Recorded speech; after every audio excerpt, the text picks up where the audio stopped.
أعوذ بالله من الشيطان الرجيم. بسم الله الرحمن الرحيم. يا أيها الذين آمنوا أنفقوا مما رزقناكم من قبل أن يأتي يوم لا بيع فيه ولا خلة ولا شفاعة والكافرون هم الظالمون. سورۃ البقرہ مضامین کے اعتبار سے 4 حصوں پر منقسم تھا. پہلا حصہ آیت نمبر 96 تک، اور اس کے اندر بنیادی مضمون مسئلہ توحید کو ذکر کیا گیا. دوسرا حصہ 96 سے لے کر لیس البر ان تولوا وجوہکم تک، اس کے اندر اصول مہمہ میں سے اہم مسئلہ رسالت کو ذکر کیا گیا. تیسرا حصہ لیس البر ان تولوا وجوہکم سے لے کر یا ایہا الذین آمنوا انفقوا مما رزقناکم تک، اس کے اندر مسئلہ جہاد کو ذکر کیا گیا بمع قوانین تفصیل کے.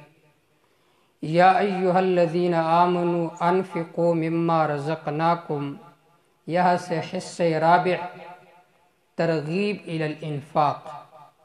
یہ جو حصہ ہے یہ 4 ابواب پر منقسم ہے.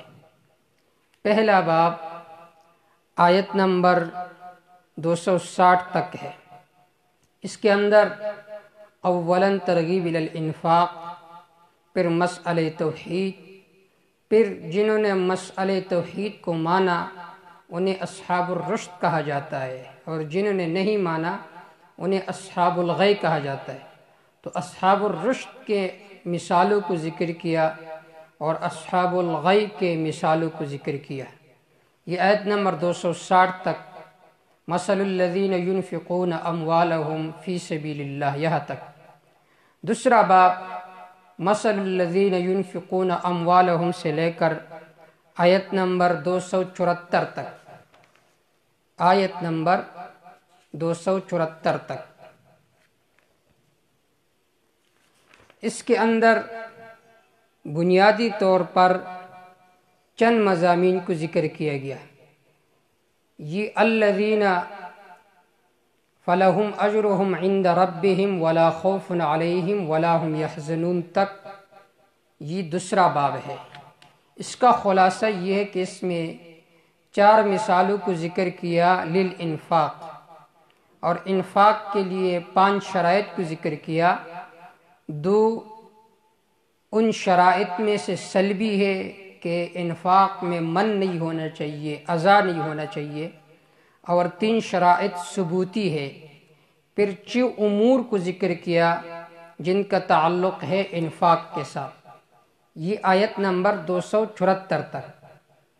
پھر تیسرا باب الذین یأکلون الربا لا یقومون الا کما یقوم الذی، یہاں سے تیسرا باب ہے. یہ آیت نمبر 283 تک.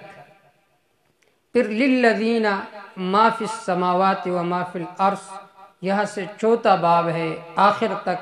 اس کے اندر پھر ان 4 مضامین کو اللہ رب العزت نے خلاصتاً پھر ذکر کیا. یہ ہے جو آدمی فصاحت اور بلاغت کے ملکے کے پر مشتمل ہو تو ان کے کلام میں یہ خوبی ہوتی ہے کہ پہلے تفصیل ذکر کرتا ہے، پھر آخر میں اپنی تفصیل کا خلاصہ ذکر کرتا ہے. تو آخر میں انہی مضامین 4 کا خلاصہ ذکر ہے. یا ایھا الذین آمنوا، اے ایمان والو، انفقوا خرچ کرو، مما رزقناکم ان مال میں سے جو ہم نے تم کو دی ہے، من قبل ان یاتی یوم لا بیع فیہ ولا خلہ، اس دن سے پہلے، من قبل اس سے پہلے کہ آئے گا ایسا دن، لا بیع فیہ جس میں خرید و فروخت نہیں ہوگا، ولا خلہ نہ اس میں دوستانہ ہوگا، ولا شفاعہ نہ اس میں سفارش ہوگی. لا بیع بیچنا نہیں ہوگا اور خریدنا بھی نہیں ہوگا۔ جب بیچنے والا کوئی نہ ہو تو خریدار کیسے ہوگا؟ اس میں نہ بیچنا ہوگا نہ خریدنا ہوگا۔ ولا خلۃ، نہ اس دن میں دوستانہ ہوگا۔ اب یہاں پر فرماتے کہ ولا خلہ، دوستانہ نہیں ہوگا، دوستی نہیں ہوگی۔ سورۃ الزخرف آیت نمبر 66 میں ہے الاخلاء یومئذ بعضهم لبعض عدو الا المتقین، کہ دنیا میں جو دوست ہے وہ قیامت کے دن میں آپس میں دشمن ہوں گے سوائے متقین کے۔ متقین کے آپس میں پیار و محبت ہوگا، دوستی ہوگی۔ تو جواب یہ ہے کہ ولا خلہ کا مطلب یہ ہے کہ کافروں کے آپس میں دوستی نہیں ہوگی۔ ولا شفاعت، نہ سفارش ہوگی۔ سفارش تو ہوگی، انبیاء علیہ السلام سفارش کریں گے، شہداء کریں گے، اولیاء کریں گے، لیکن جبرن کوئی کسی کو چھڑا نہیں سکتا۔ ولا شفاعت، نہ سفارش ہوگی، یہاں پر شرکی سفارش مراد ہے۔ والکافرون هم الظالمون، کافر لوگ یہی ہے پکے ظالم، یہی ہے سب سے بڑے ظالم۔ انہیں کافر کیوں کہا، انہیں ظالم کیوں کہا؟